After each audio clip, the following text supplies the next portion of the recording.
बहुत खुशीर कथा जे माननीय मुख्यमंत्री जितेबाला प्रथम सरकार आसला पर संबलपुर गस्तर थिले सेतेबेले हीराकुद कमांड एरिया लगी 850 कोटी टंकार पैकेज घोषणा करथिले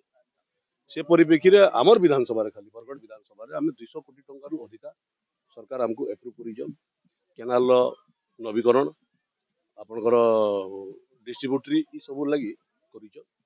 नुआ नुआ ब्रिज भी हवा आज आमे 22 कोटी टंकार ये जेनटा अच्छे आप कमगा कमगा जेनटा आपनकर ये अच्छे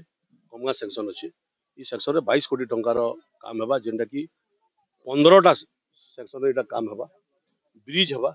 आगड़े गोटे आपनकर जेनटा जड़ा पाखे गोटे ब्रिज हवा आउ इतरे जेन हमर निजर निजर भितर झमला होतला चासी भाई मान निजे झमला होतला पानी नबार लागि ऊपर मुंडरू तल मुंड के पानी नहीं जाई पारु थी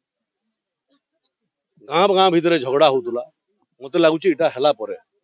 जहाँ अधिकारी माने कहउछन एटा चारटा क्लोजर ये चारटा क्लोजर 2 वर्ष पर एटा पूरा संपूर्ण हवा आउ पूरा ऊपर मुंडरू तल मुंड पर्यंत ठीक से पानी जाई पारबा चासी भाई माने ठीक से पानी पाई पारबे तांकर चाष करि पारबे आउ आज बहुत खुशीर कथा जे ई जगह रे आज आमे समस्ते मिसिगिरी भित्तिर प्रस्तर स्थापन कला समस्तंकर सहयोग रे सबु चासी मानकर खेत के जेंदा करी पानी जाऊ ई सरकार आसबार आगु कहितला जे सबु खेत रे आमे पानी देमु